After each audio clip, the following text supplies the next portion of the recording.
2월 7일 복된 아침 하나님께서 우리에게 주시는 귀한 말씀은 요한복음 11장 28절에서 44절의 말씀입니다.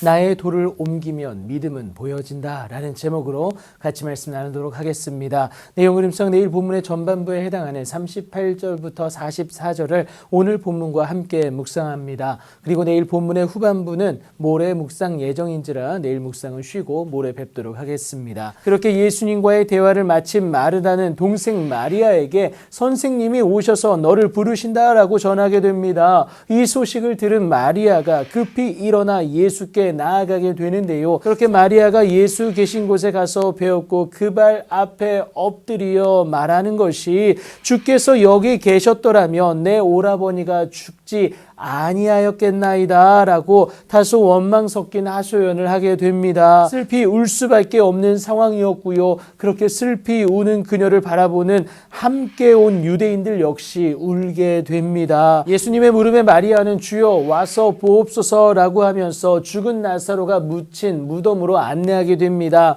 그 현장 가운데서 예수님이 눈물을 흘리시는데요. 이것을 보면서 사람들은 예수님이 나사로를 얼마나 사랑하였는지를 보게 됩니다. 반면에 어떤 이는 안타까운 나머지 맹인의 눈을 뜨게 했던 이 사람이 그 사람은 나사로를 말하죠. 죽지 않게 할 수 없었더냐라고 하면서 푸념 섞인 토로를 늘어놓게 됩니다. 비통할 수밖에 없는 예수님은요. 무덤 앞에 다가서시고는 돌을 옮겨 놓으라고 말씀을 하세요. 당시 무덤이 구린지라 돌로 막았는데 여러분 있을 수 없는 상황입니다. 무덤을 파헤치는 것과 같은 모습인데 망자와 그 가족에게 치욕일 수밖에 없는 상황을 예수님이 요구하고 계신 거예요. 그래서 그 죽은 자의 누이 마르다가 이르되 주여 죽은 지가 이미 나흘이 되었음에 벌써 냄새가 난다라고 말하고 있는 이유가 여기에 있습니다. 반드시 나사로를 살리셔야 하겠기에 무덤에 돌을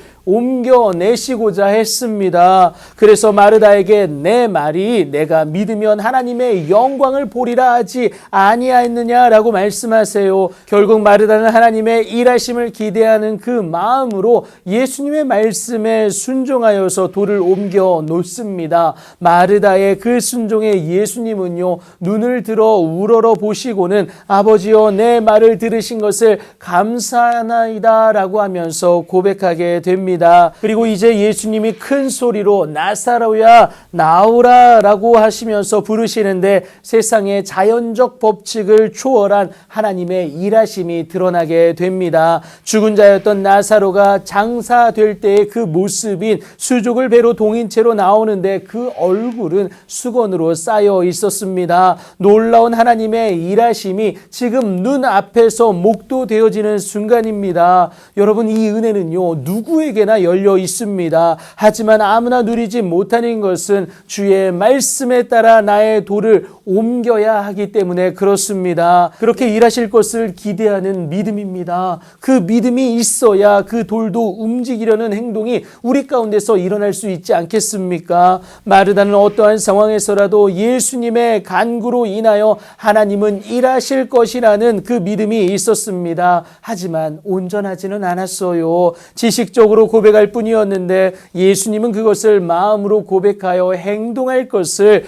요구하신 겁니다. 그리할 때야 비로소 하나님의 일하심은 내 삶의 현장 가운데서 일어나게 되는데요. 믿음이 눈으로 보여지는 목도되어지는 그 순간이다라는 겁니다. 여러분 사실 믿음은 눈으로 볼 수가 없습니다. 보여지는 것이 아니에요. 하지만 우리가 하나님을 온전히 믿어낼 때에 이 모습은 주의 말씀에 순종하는 것으로 드러나게 되어지고요. 그리할 때 우리의 믿음은 하나님의 일하심으로 우리의 삶의 현장 가운데서 목도되어진다는 사실입니다. 마르다에게 보여진 그 일이 그랬다라는 겁니다. 오늘 나의 믿음은 지식적으로만 고백하고 있습니까? 아니면 온 마음으로 고백하고 있습니까? 온 마음으로 고백하여서 그 믿음이 행할 수 있는 여러분들의 오늘이 되게 하셔야 합니다. 그리하면 마르다에게 일어났던 그 기적은 여러분 나의 기적이 된다라는 거예요. 그렇게 하나님의 일하심 곧 그 기적을 목도할 수 있는 여러분들의 귀하고 복된 오늘이 되길 예수님의 이름으로 축복합니다.